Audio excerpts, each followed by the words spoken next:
Severe weather took its toll on North Texas Monday night.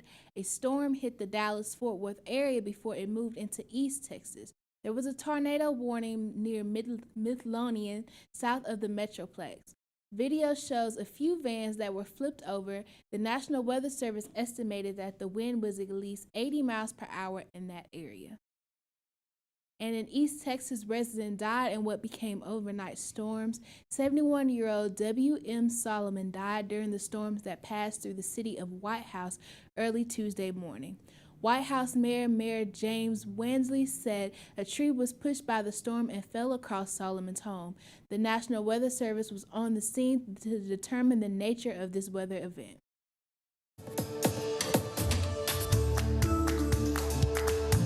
Now, across the country, we are seeing a wide array of temperatures, but the main thing I wanted to point out is that the highest recorded temperature on this map is right here in San Angelo, 95 degrees, but across West Texas, we're all still feeling the heat. Temperatures are in the lower to mid 90s, 94 on this map in San Angelo, 93 up in Abilene, Roby and Anson still sitting at 95, and then Mason, that warmest spot at all, still at 96 degrees. And then tonight is going to be a near average night. We're going to see those lows dipping into the lower to mid 50s. 55 is going to be our low in San Angelo, getting down to 50 degrees up in Abilene. And once again, Mason going to be one of those warmer spots tonight, only getting down to 57 degrees. Now, I mentioned earlier in the show that we have a cold front moving through this evening, and that's why our winds are so breezy tonight and into the evening hours.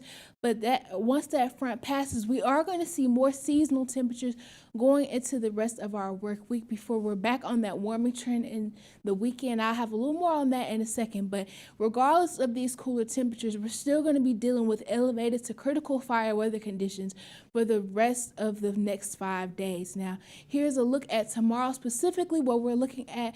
It's going to be cooler, so we're not looking at those critical conditions, but we are still looking at elevated fire weather conditions across the entire viewing area.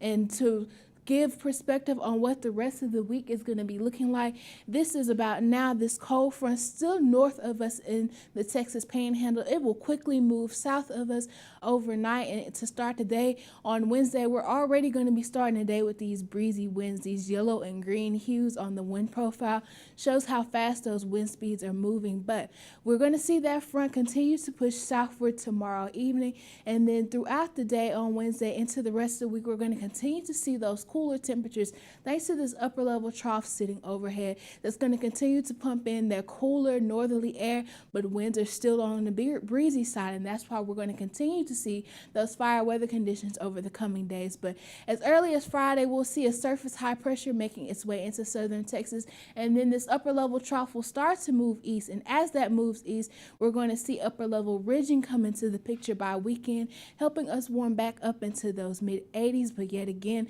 we're still going to see those breezy winds now coming from the south at the surface. So warmer air is with those still breezy winds.